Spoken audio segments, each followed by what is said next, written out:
Baban kordur görebilmez, kakayın uşağı eşne bilmez.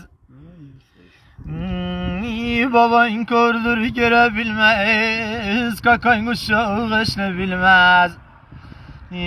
Anan görse yeşne demez, gel te gidey kaşın yaray.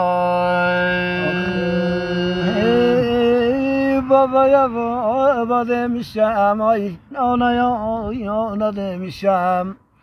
Azizim ellerinle el oynamak yemişem, git gelmiram ey kaşın yaray.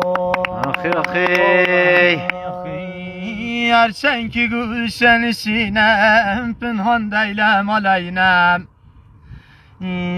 Erçen ki gülşen işinem, pinhan deylem aleynem.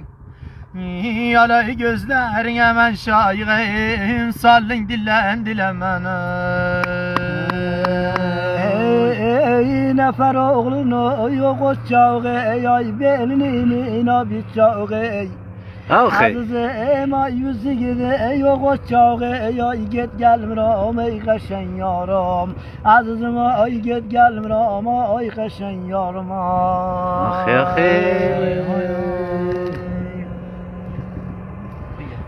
Azizim öküzüme bağladım kışa, ay tohumunu tökmüşem düşey.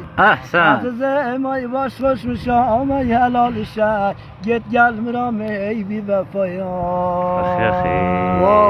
Sarıdın sarı bağladı, sarıdın sarı bağladı, ey ciger benimi dağladı. Sarıdın sarı bağladı, sarıdın sarı bağladı, ey ciger benimi dağladı. Abi almış ay öküzü, ey kurtlar yese, ay tohumunu orgaları deşirse.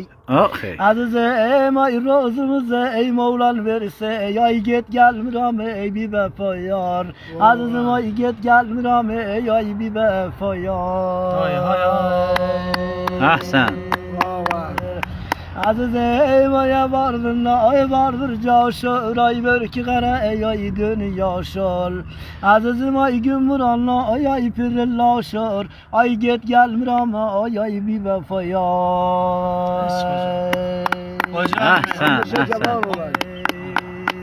Azizim aya vardır ay vardır arpa. Azizim aya